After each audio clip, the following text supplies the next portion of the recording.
Hi, welcome to Hospitality Live with Rupesh. Each week, we feature an industry leader that will share the latest trends and the best strategies to help you grow. Now, welcome your host, Rupesh Patel. What's up, guys? Comment and let me know where you're watching from and if this is live, guys. Super excited. This is episode, and yes, we are live. This is episode number 102, and I got Sammy back. I am back from my travels, which was super fun, super excited to see 6,500 people to get together for the AHOA conference. Shout out to everybody that showed up. It was awesome. I met a lot of you. And I miss Sammy, and Sammy's getting a haircut today. All right, Sammy, you gotta relax now. All right, so guys, welcome to the show, and comment and let us know where you're watching from. We got, we got Jennifer in the house from Orlando. It was a lot of fun just meeting a lot of different people. We got Brad in the house. All right, let's see. Brad in the house, Jennifer in the house, Peggy's in the house. Comment and let us know where you're watching from. Super excited. Guys, today is my sister's 40th birthday. Shout out to her. She's actually taking an awesome vacation. I'm not going to tell you where, but her pictures look amazing, and the scene looks amazing. So, all right, let's see. We got Orlando in the house, Pennsylvania in the house, College Station in the house, Canada in the house, Minnesota, Mauritius, Kimberly from Jacksonville, Daytona Beach. Let's see, where else? Rochester, New York, Colorado, Sweden. I think this is a first for Sweden. Welcome to the show. We got Denver in the house. Guys, comment and let us know. Yes, today's my sister's birthday, my 102nd episode. Super excited to hopefully celebrate her with her when she comes back. 2 weeks ago, I was at her house. We did celebrate. We had a good time. And, I'm super excited about this episode because, guys, remember growing up, you took road trips, right? And you may have stopped in at this oasis of a place. I think I consider it an oasis too.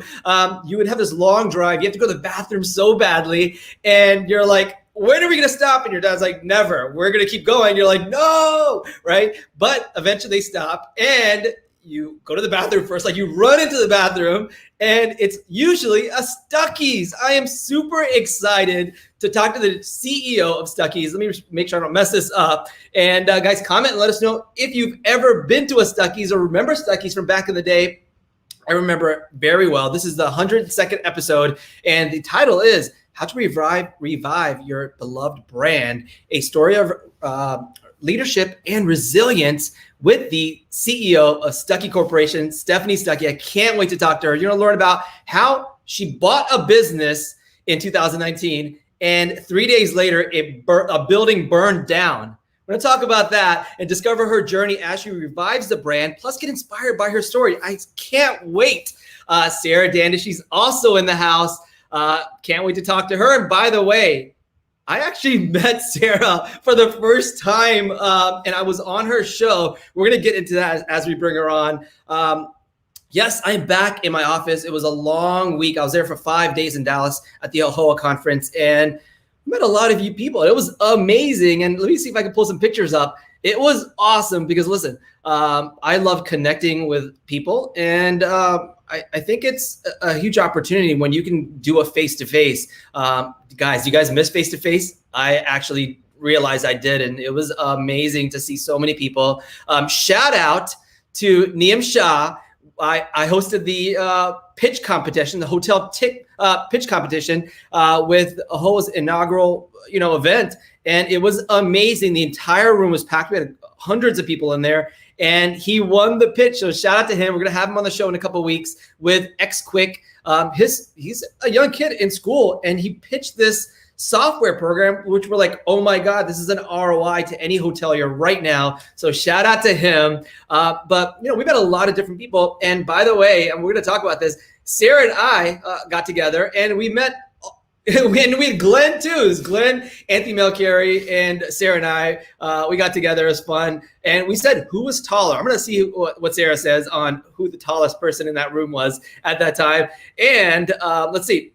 I got to go on Sarah's show, Say Yes to Travel. Super excited. We'll talk more about that when we bring her on. It was so much fun, guys. This episode is brought to you by, of course, smartguests.com. Somebody put that in the comments. Let me see if I can find the banner. There it is, smartguests.com. With over 4,600 customers now nationwide, Smart Guests helps your hotel improve its operations, marketing, service scores, which we all need right now. I get a lot of calls saying, hey, my service scores are in the dumps and I need help. Guys, if you go to smartguests.com, you'll be able to use tools that can help you improve your service scores and turn that guest into a loyal guest. With over 50 tools, smartguests.com can help you and your hotel improve right now. So definitely bookmark Smart Guests. Somebody put that in the comments, please. All right. So let's see. My mindset this week, and let me see if I can bring it up, is remember we talked about connecting with people, and my mindset this week is very simple. It's our biggest supporters are our own hearts and mind, and the ability to break through our fears is actually a vibe. And for me, meeting new people, talking to new people was actually scary for me back in the day, and I would be freaked out trying to go to a conference and talk to people. Have you ever been there? Are you there now? It's kind of scary when you're like 6,000 people, I'm going to shut down. And I've had to get over that or break through that. So that's my mindset this week where, you know what?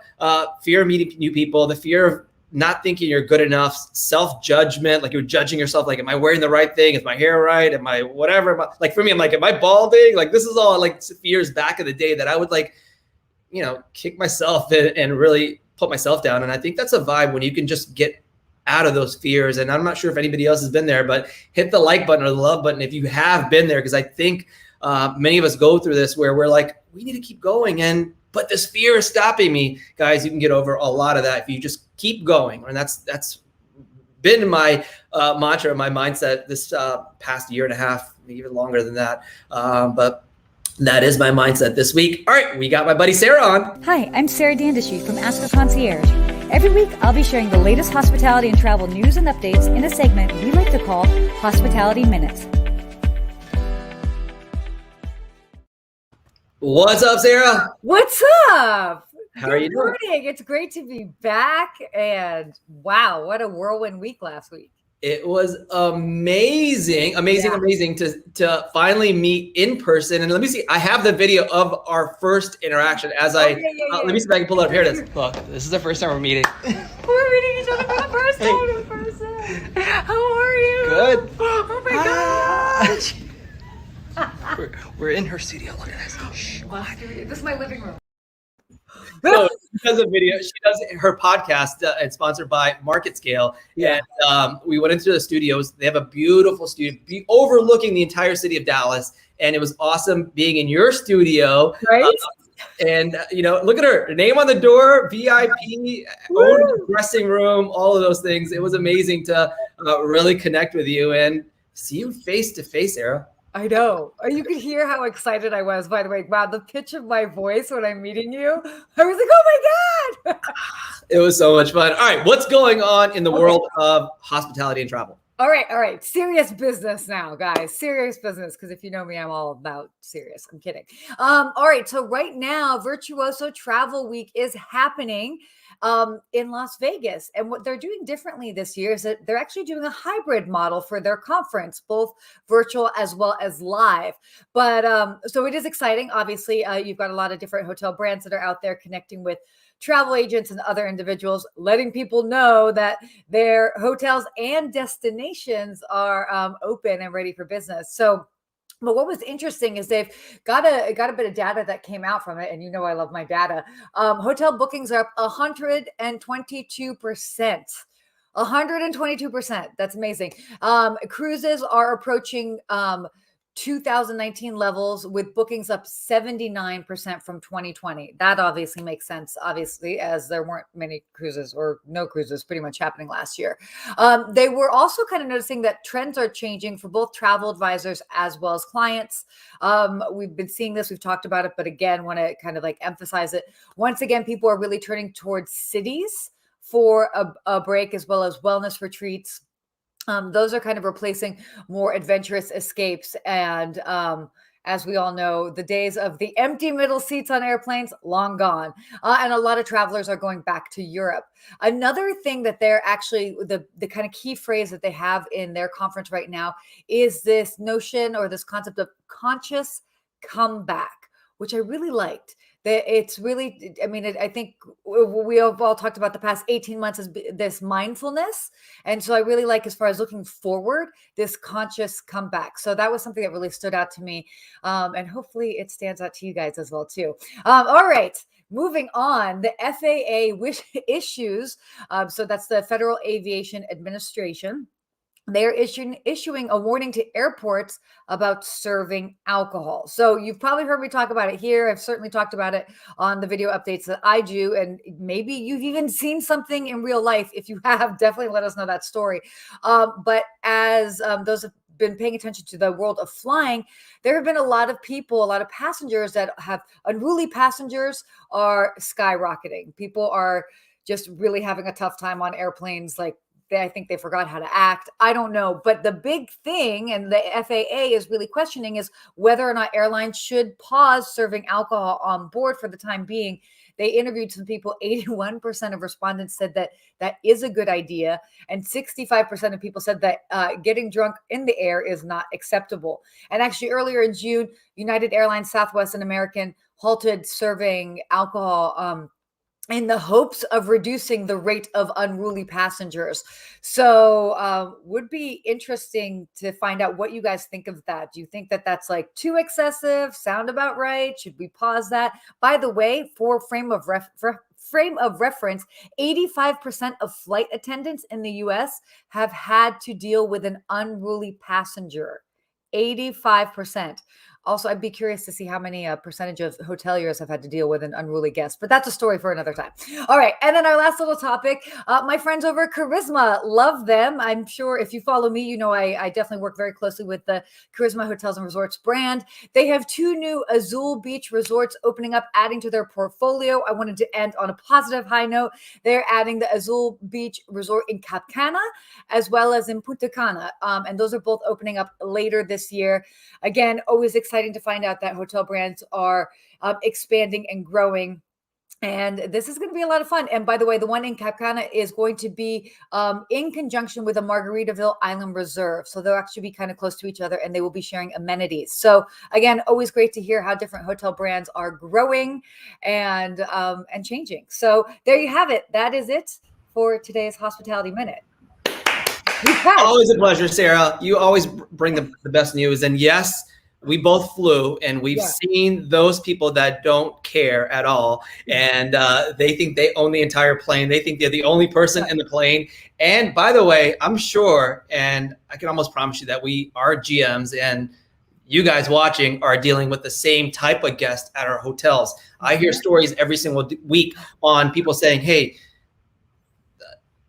at least care, just respect us. That's all we care about. We're going to try to do our best, as maybe we're struggling with finding staff and some of those things. And, you know, I think that there is that group of people that just think it's they own the entire thing, or they're I forgot the word, but they're forget it. Well, I'm upset.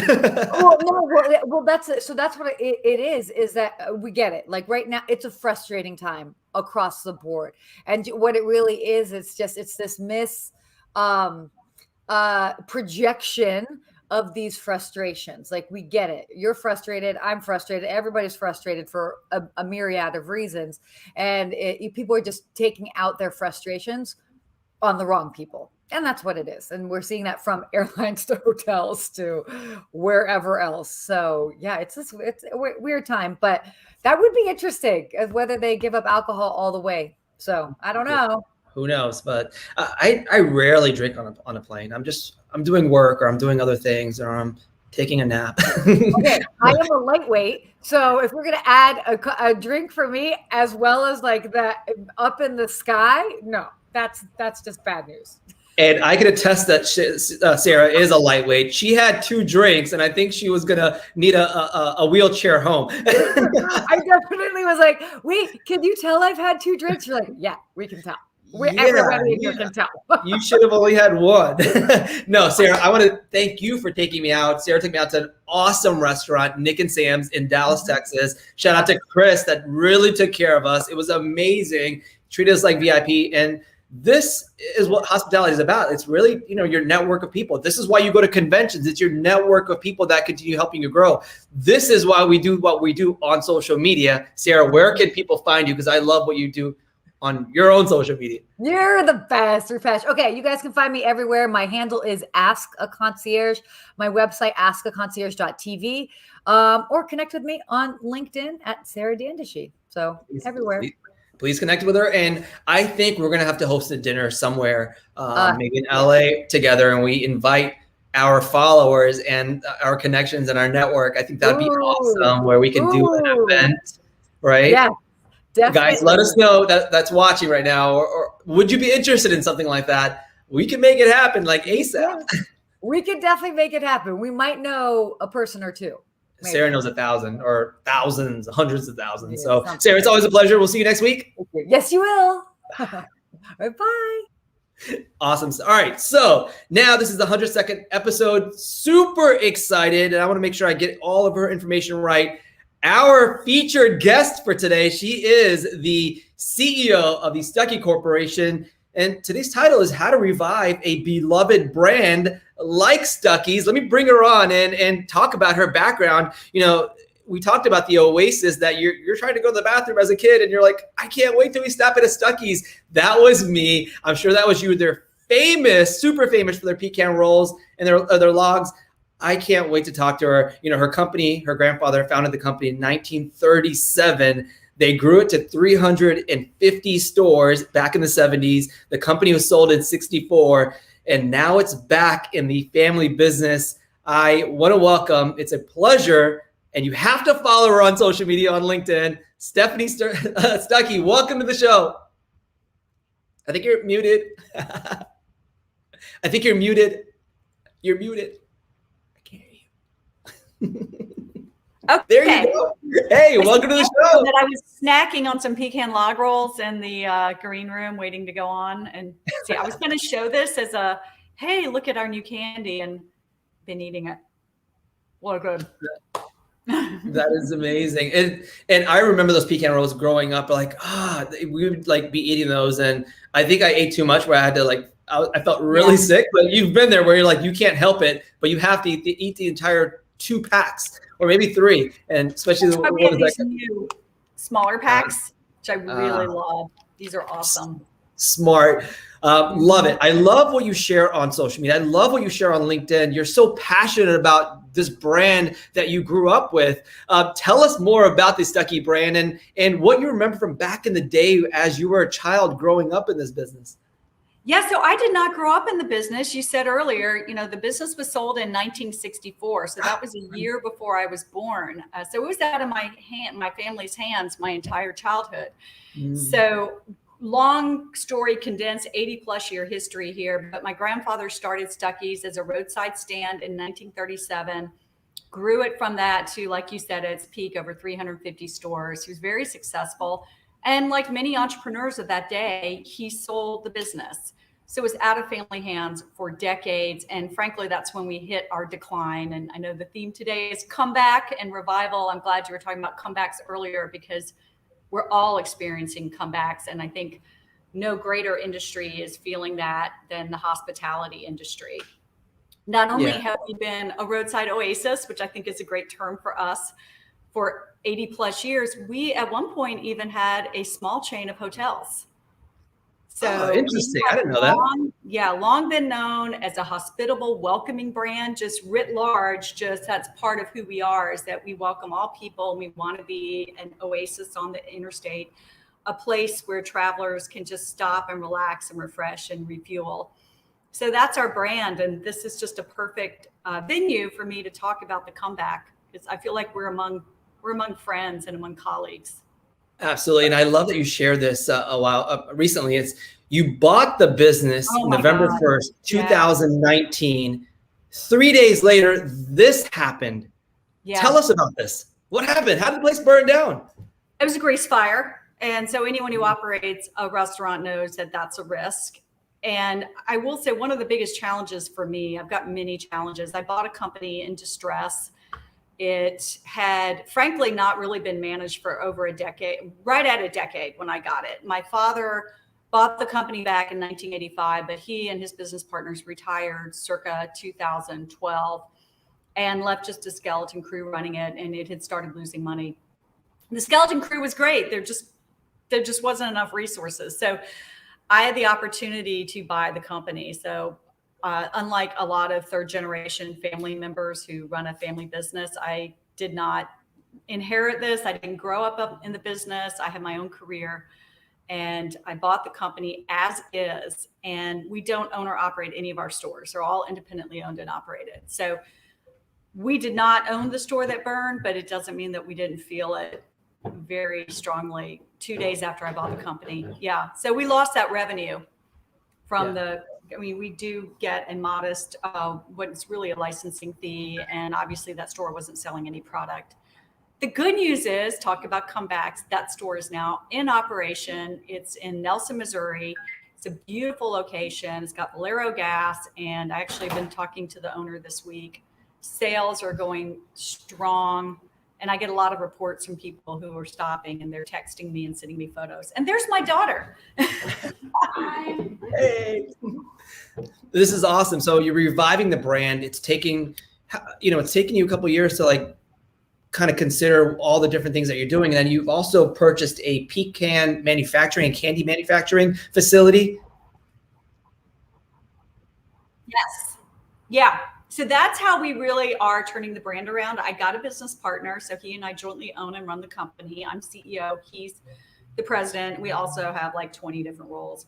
But we bought a manufacturing facility. We shell pecans, and we also make candy. And I've got a box of our log rolls right here. We also make pralines, divinity, fudge, checans, which are cheese straws with pecans in them.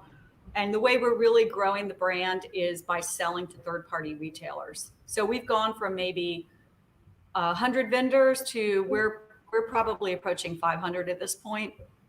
Especially now that we own and operate a manufacturing facility, we can deliver quality product at really good prices with an established brand. And one of my priorities this year, Q4 especially, is to get into more hospitality venues, because we are associated with the traveling public. So we're in a couple of Holiday Inns. We're in Westgate Resorts, not all of them, but quite a few of their locations. Mm-hmm. And would absolutely love for some of your listeners in the hospitality industry to give me a call.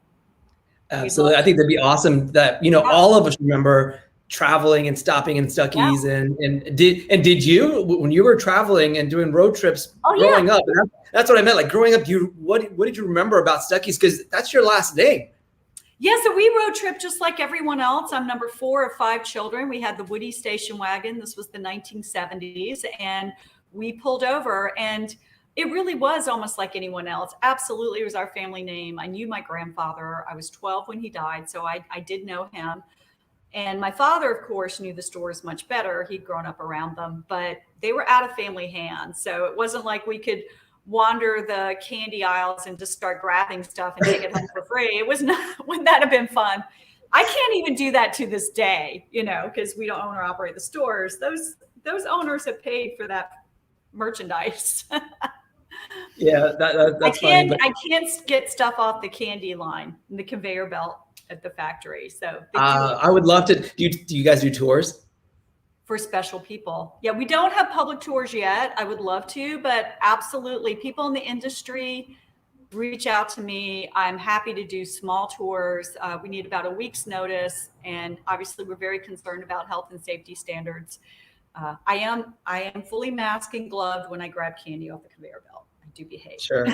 Now let's talk about reviving the brand, because a lot of us, or actually everybody in the hotel industry, this is what we're trying to do. People haven't traveled for a long time. Now they're getting back into traveling. And so how do you revive a brand that people remember, but they haven't visited, or they haven't been to a Stuckey's, or they haven't experienced the product in so long? Like, what are you doing out there? Because, we all can learn what you're doing and kind of bring it into our own business. What are you doing that reminds folks like myself that Stuckey's was something that you need to go back to and really enjoy?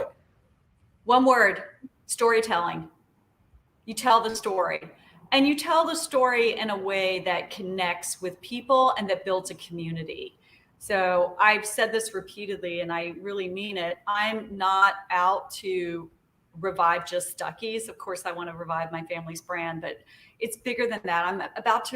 My goal, my vision is to revive the road trip and create a community of people who love to road trip. So I'm sharing that story so people get the sense of it's not just pulling over and spending money to buy a piece of candy or some snack pecans. It's about the joy of getting on the open road, exploring America, and traveling again. And that's one thing I think that we should all feel very heartened about. People are just hungry to get out of their houses. Like, here I am working from home. I do have an office at our candy plant, but I'm not there today. And so many of us have been isolated, and we want those connections. And travel gives us that. It gets us outside of our space. And hotels have so much to offer. And I'm excited about the opportunities to offer people some unique curated experiences. And that's what they're looking for. Yeah, and that's funny because hotels do the exact same thing where they're not just looking for a bed. They're looking for like, how am I going to feel when I'm there? What are they going to offer? What's the experience like? How am I going to tell the rest of my family when I get home? Right. And I think that's your goal. And I love that you say believing in your product, and you posted this a couple of days ago. Let me see if I can pull it up real quick. And I was like, wow, this is actually amazing that you shared this story. Hang on, there it is. Believe in yourself. Yeah. And you say it's not just believing in your product, but it's believing in yourself. And I think that's super important when you're, trying to sell something, but it's not just trying to sell something, but you're trying to sell an experience, and that starts with you. And so can you share a little bit about that? Like, how did you come up with that mindset when you're like, I'm just trying to sell this pen or this candy? Well, it's trial and error. So there's no substitute for just practicing. And we don't have a big budget for marketing. I mean, we're a scrappy comeback brand, but I think one of the most important things in business is to use your vulnerabilities as the strength, because your competition is going to take advantage of your vulnerabilities. So you might as well own them and just figure that out. So we're scrappy. We don't have a big budget, but guess what? That means that I'm doing the posts myself on social media, and they're really authentic because that's me. And so I've just been learning as I go, and I've been looking at the metrics, how much engagement do I get? And it's not just likes, it's do people comment? To me, it's about having a conversation and creating a relationship. So I noticed when I was doing posts that were just, hey, buy our candy, it wouldn't get a whole lot of engagement. But if I said, did you know this recipe came from my grandmother, and here's how we started making candy? People were really interested in that. And then just because they were engaged, candy sales went up. The beauty of the internet is you can measure that. You can see the conversion rates. And I saw I was driving traffic to our website. You can include a link to the website, at the very end after a story and say, buy here. But it's really about that storytelling. So I would just encourage all the folks out there, everyone can do marketing. And it's just telling your story, because your story is yours. Everyone's got. I love that you built a brand out of it. Like, it's not just Stuckey's your company, but it's your own personal branding that you're building up, and you're building your influence. And so, I love that, because I'm trying to do the same thing as far as my space. And people really appreciate when you're genuine and authentic, and you're sharing stories of like cleaning a hotel room or the toilet at a hotel room because you don't have enough staff. Right. And I think that's when not everything in life is perfect. Right. And we don't have this fancy life that we live for the most part. And, I think if you just share like, hey, there's days that I have to wake up at 3:00 in the morning and go do this or whatever the case is. And people really appreciate that. They know that they can trust you. And I think that's a big part of when we were talking about social media and people just posting nice pictures of nice things, but not really talking about what's in the background. Right. One of the most engagements I got was a post that was about a particularly bad day I had when I got rejected from an account, and not just rejected, like a total smackdown, like clearly sent from her iPhone completely dismissive. I don't even think she looked at my sales pitch that I'd spent some time on. And it was an account I really wanted. And I was like, this sucks. And some days just suck. And I posted that and I said, too often we're just up there bragging about, oh, I got this award, or we're cutting the ribbon on another store. And that's great. Like, we should celebrate those moments by all means, but not to the detriment of talking frankly and honestly that some days are really hard. And it's those hard days that we learn from. Cleaning the toilets. That's a hard day. Yeah, Peggy says sell memories and family. And I think that's a big part of the storytelling process where, it's coming from your heart and people know that. They can see it. They can see through all the fluff if you're just saying, oh, I have this and that, but you're not really sharing what you're really like. And I love that you do that. And I follow everything that you do. So I'm super excited that, you can share that vulnerability, because I think that's important. All right, now let's talk about your leadership habits. What keeps you going? What keeps you saying, you know what? Yeah, I got shut down by this one person that I really wanted, like this account that maybe you went to a few conferences, or maybe you like, here's you actually trying to, here's you going to a conference and really selling, and sampling out and sharing. But then, you get this company, you're like, oh my God, we got them. I got their number. They got my number. And then all of a sudden you get shut down, and it was supposed to be a big account. How do you keep yourself going? What's that leadership mindset that says, you know what, I'm going to keep going, but then I'm going to make sure that my team is right behind me to keep it going? You have to keep your cup full. That's so important. Just self-care and making sure you're getting sleep, you're watching what you eat, you exercise. Just keeping that energy level high is one of your top priorities. And then you talked about team. There's nothing more important than a good leader has the back of their team. So there's nothing more important than having their backs. We've got a small team, but I want every single one of them to know, and they do know, I got their back. I had a broker relationship reach out to me, and she was smack talking one of my team members, one of my high level team members. And I was so angry. It was just completely unjustified. And I said, don't go talking to me about my team like that. And she was gone. We fired that firm out of there. The team needs to know you've got their back. And if they're having a hard day, if something's going wrong, stop what you're doing, listen to them, and be responsive, and let them know that they have value. Their opinion. What do you think? Those are some of the most valuable words you can use as a leader. Well, what's your thoughts? What's your opinion? I love that. Many years ago, I had a boss who did that, and I was fresh out of law school, and she was chair of the Judiciary Committee. I worked for the state Senate, and she was very, very powerful. And we were in a meeting full of influential people, and she turned to me and said, what do you think? And I just felt like, wow, my opinion matters. It's really important. Ask people, what do you think? I love that. I wrote that down. Now, you might have some new ideas, new processes, new products that you're excited about. Now, how do you get your entire team on board when we're talking about being a leader with whatever you're doing? How do you have them buy in? Because I get this question a lot from a lot of different managers, owners, operators saying, hey, I have this idea, or I want to do this thing, but my team's not bought into the idea. What's your take on that?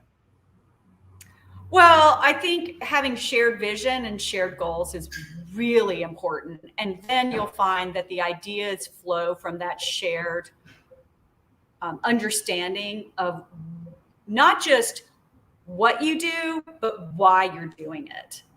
Just everyone should know what they're doing. We make candy, right? But why do we make candy? And we actually locked ourselves in a room. We had a retreat of the team, and we talked about the why. Why are we doing this? And it was this heated debate. Are we doing this to promote the pecan? Because almost everything we sell is pecans, from snacks to candies. We're all about the pecan. Is that our big vision? And I kept saying, we're about the road trip. And a couple of others agreed. And we started talking about the road trip. And by the end of a long session, we had to bring lunch in, we had to bring coffee in.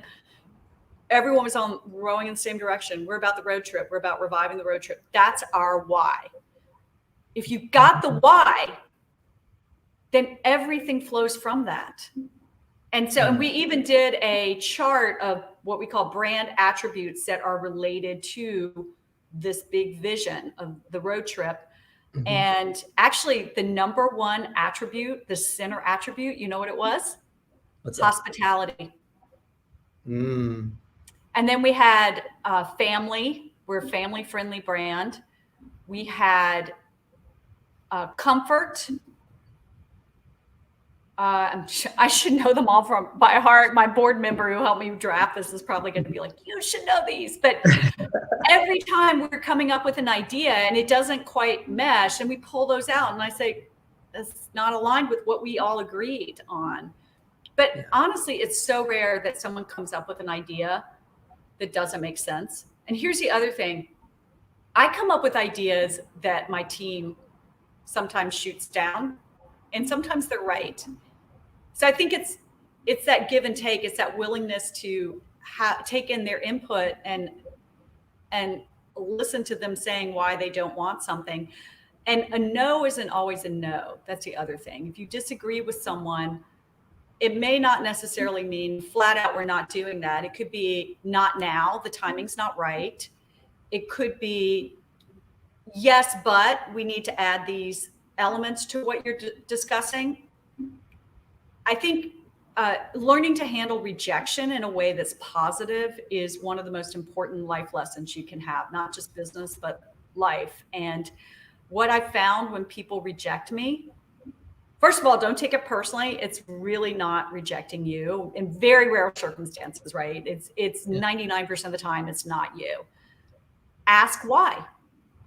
Why didn't you want to buy my product? Not in a defensive way or angry way, just, hey, it would really help me understand how we can have a better product. Why didn't you want to buy Stuckey's? Then they might say, hey, you're not a good fit for our brand, or the price point's not right, or we are concerned about nut allergies. Whatever it is, it gives you an understanding so you're stronger. And it also, I think, gives them some respect for you because you're taking the time to really understand, well, can you let me know why? Yeah, I love that. And I think that's really aligns, and it aligns with what we do at the hotel too. When guests are checking out, you're not just saying, how was your stay? And they're like, oh, it's good. But like, what's one thing that we can improve on? Yep. It's asking that extra question that makes you be memorable and have that experience and really connect with, the road trip and the experience. And I love that you say that why, and getting further than just that one question. I definitely think is definitely a great habit. All right. So, and be vulnerable, be okay with people giving you some feedback. Be okay with people saying, hey, I thought the decor was ugly, whatever, be okay with that.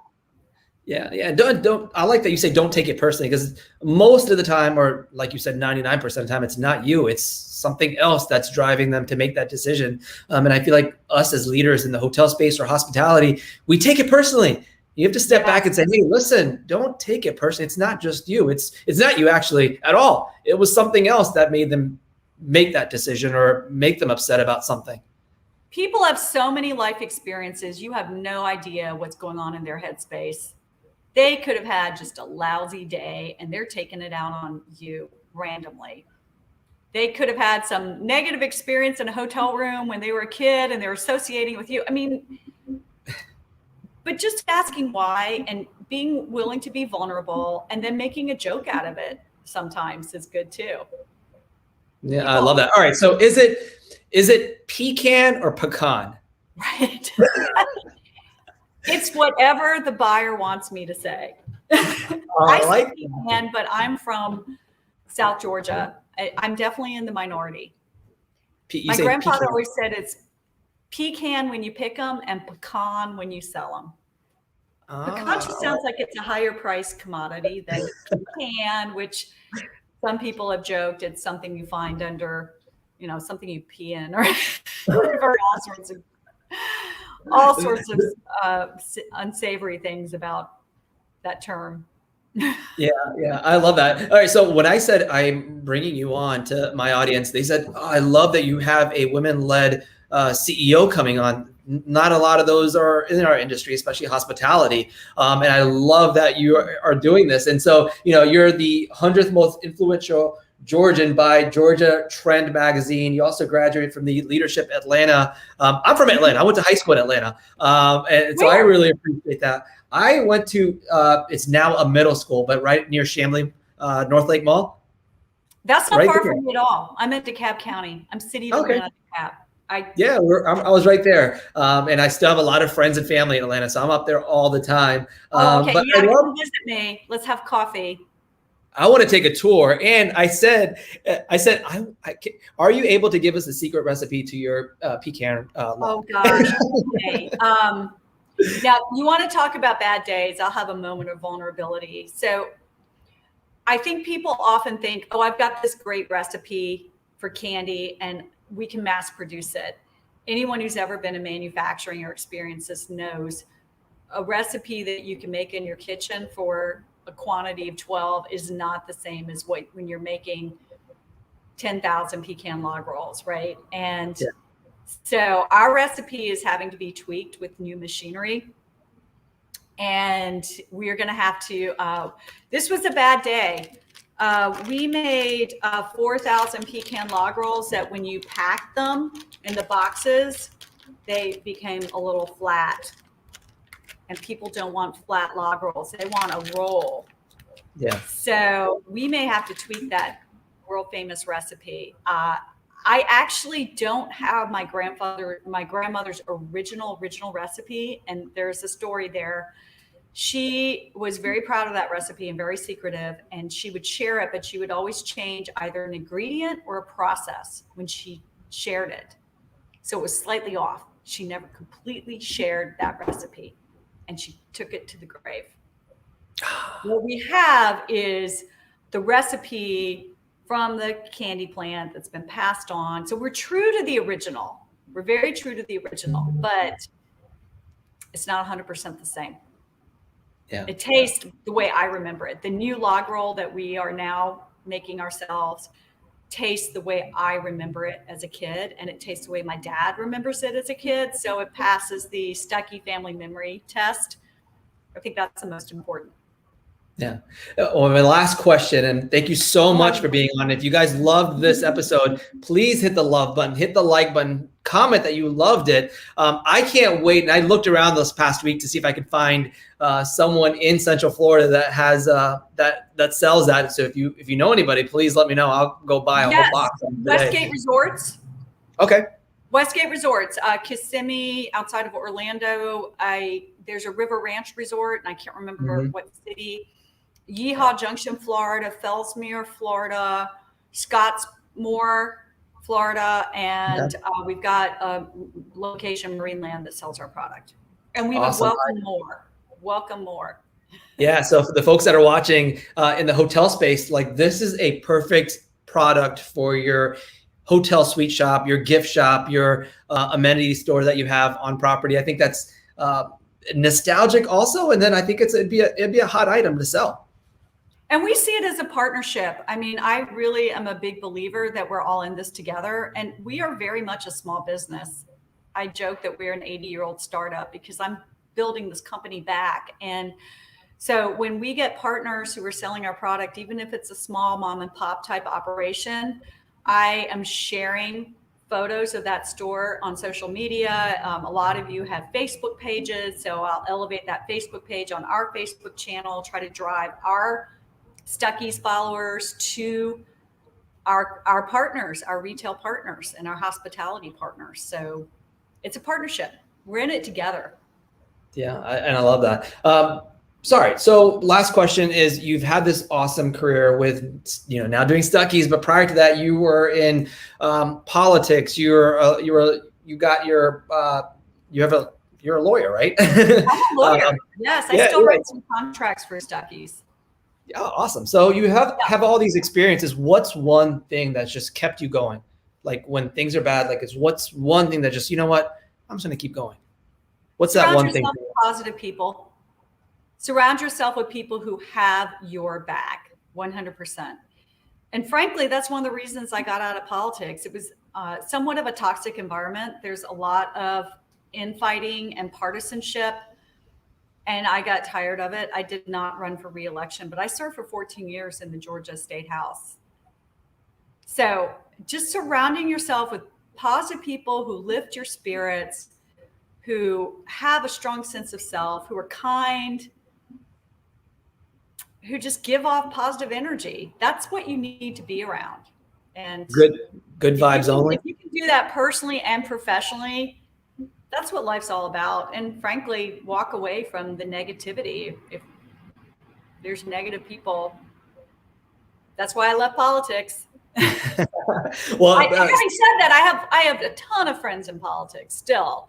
Sure. But now I can be selective. Like, I'm not actively in office anymore, so I don't have to associate with the folks who would get red in the face and scream at me just because I had a different opinion, and not out to build consensus.